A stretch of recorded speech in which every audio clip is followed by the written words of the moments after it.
Grand Canyon is a graveyard for 128 passengers and crew of two airliners which collided in a thunderstorm and crashed on peaks little more than a mile apart.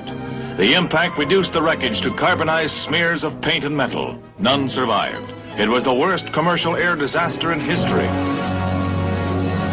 Some experimental black box and pilot voice recorders were used by the military during the Second World War.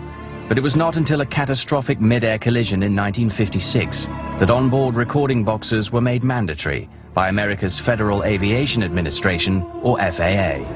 A major accident above Grand Canyon imposed the FAA and the NTSB to ask for all the airlines to be equipped with audio recording system. Since the mandate of cockpit voice recorders, hundreds of reports have been made of strange lights, near-miss collisions, and radar tracking of unidentified flying objects. 3 recent pilot recordings captured over the United States are presented here for the first time.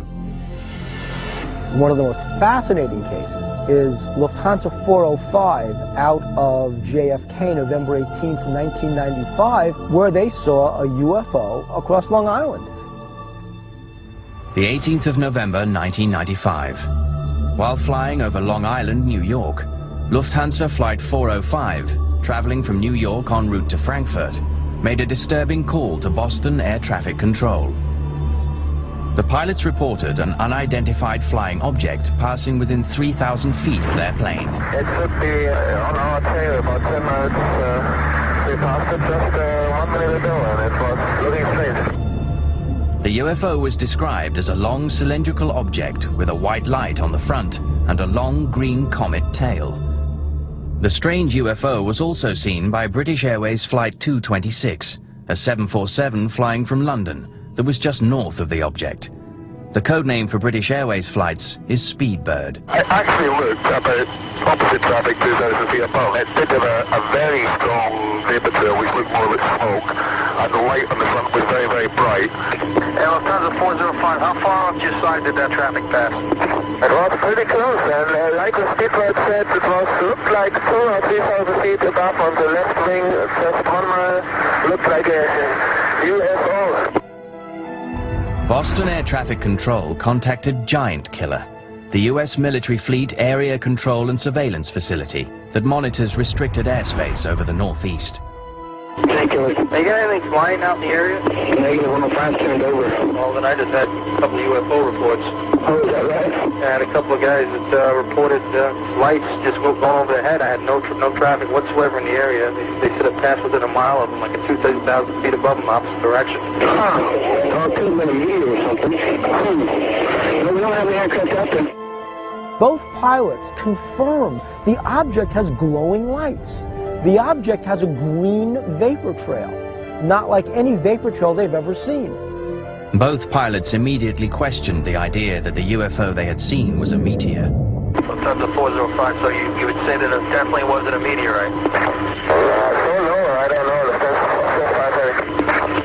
It's still a 286 now. It couldn't have been a meteorite because it was flying level. It looked as if it was going very quickly. It definitely looked faster than normal aircraft. It was cruising in a straight line and at one level flight. Number 226, thank you. We're looking into it. I mean, we're making a report. We really don't know what it was. And the military doesn't admit to anything flying tonight. While the authenticity of this recording is not in question, the FAA and the airlines have never commented on this mysterious incident. 2 years later, Boston would be the epicenter of another strange encounter between pilots and UFOs. But this time, the encounter would involve a near-miss collision. The incident was captured on tape by the aircraft's black box recorder. The 9th of August, 1997. Swiss Air Flight 127 was a jumbo jet en route to Zurich.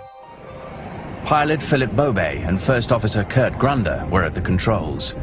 At 23,000 feet, Bobet would later report that his visibility was excellent with no haze and a clear blue sky.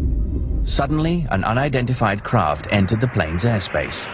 The pilot immediately contacted Boston Air Traffic Control. Sister 127, go ahead. Yes, sir. I don't know what it was, but it just overflew like a couple of 100 feet above us. I don't know if it was a rocket or whatever, but incredibly fast, opposite direction. It was too fast to be an airplane. Later, in his official report, Bobe described the UFO as a bright, white, cylindrical object with no wings, resembling a white shark. Aviation writer Don Berliner filed a Freedom of Information Act request to obtain the FAA audio and written records of this incident. The Swissair case is significant because the object that was described is quite unusual, and the people reporting it have excellent credentials. These are veteran airline pilots. Moments later, the Boston Control Tower contacted another sector operator who was about to take over the flight. Hey Chris, Swissair 127, he had a UFO or a rocket, something almost hit him in my airspace. UFO or a rocket almost hit the Swissair 127? Went right above him, about 200 or 300 feet. The pilot's official incident report classified the object as a UFO. However, the National Transportation Safety Board and the FAA concluded that the object seen by Swissair 127 was a weather balloon launched by the military at about the same time. These are not the kind of people who would be fooled by weather balloons, because these are fairly common experiences among airline pilots. It's really hard to mistake a weather balloon for much of anything else. These strange encounters with UFOs are not limited to the northeastern United States. Sightings of UFOs by pilots have been reported across America. On the 28th of February 1996, the skies over the Midwest were rocked by simultaneous reports of frightening aeroplane-like objects moving at incredible speeds.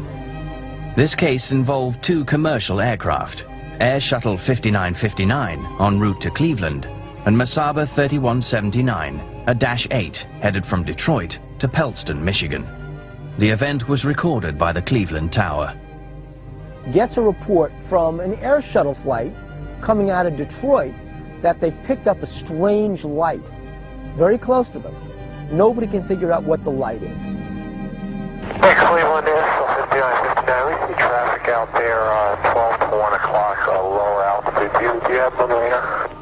Air Shuttle 5959, that's a negative, sir. I don't have anything out in front of you. Can you get an estimate on an altitude on him?